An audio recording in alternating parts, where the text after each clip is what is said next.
Hello, boys and girls. This is Ken from Vanderwan Gardens. It's Sunday, sometime in the middle of February, and this is what my plants look like after, I think this is a full month. So, oh geez, I put away my Pepper Joe's containers, but I bought some more Pepper Joe's seeds. I got the Carolina Reapers, I got the, Dragon's Breath, and I got a California Reaper.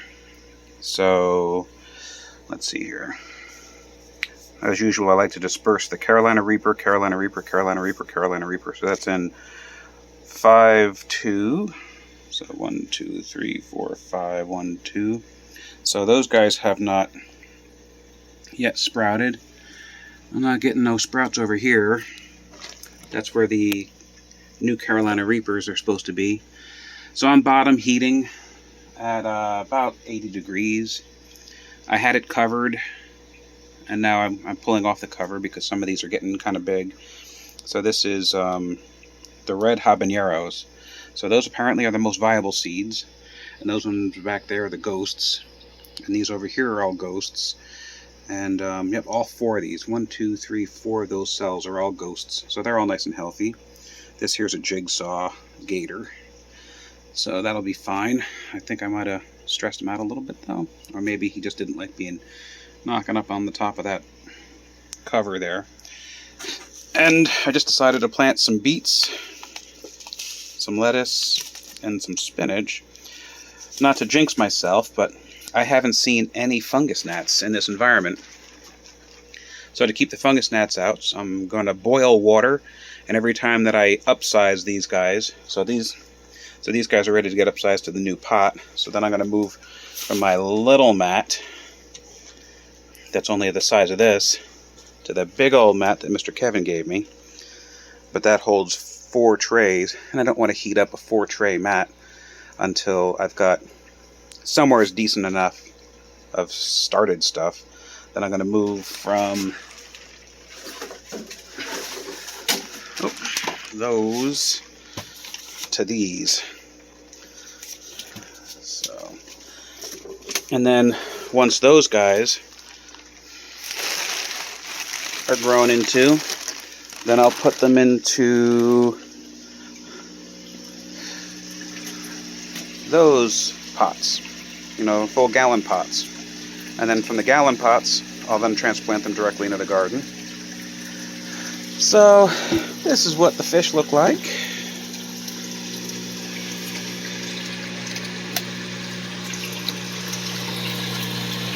They're all just waiting on dinner time.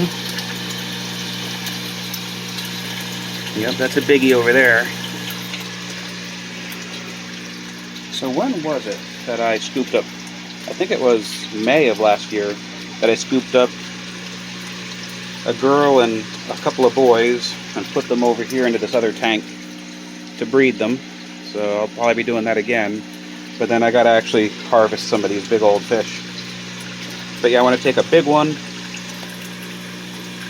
and then some little ones, depending upon who's the boy and who's the girl. I gotta look up who's it better to have. The boy be the big one, or the girl be the big one. But the only thing I got growing here is the same stuff as last time. The pothos is actually growing really good back there.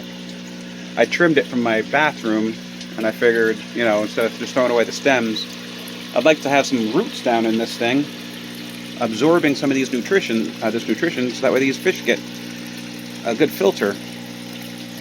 So I just cleaned out my buckets, and I'm going to put my beets all back in here to give them a head start. But yeah,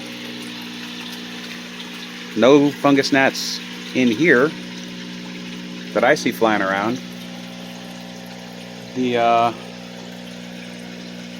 The fly traps they're not full. They're not, they're not filling up as fast. So I changed a couple of things around in here, turned off the fan, and put out a lot more glue traps down. And I think I licked the fungus gnat problem. I think the biggest thing was getting rid of the worms. So yeah. So this is Ken from Vanderwan Gardens with a freshly cleaned IBC tote. About 100 fish. And I guess I'll sign off.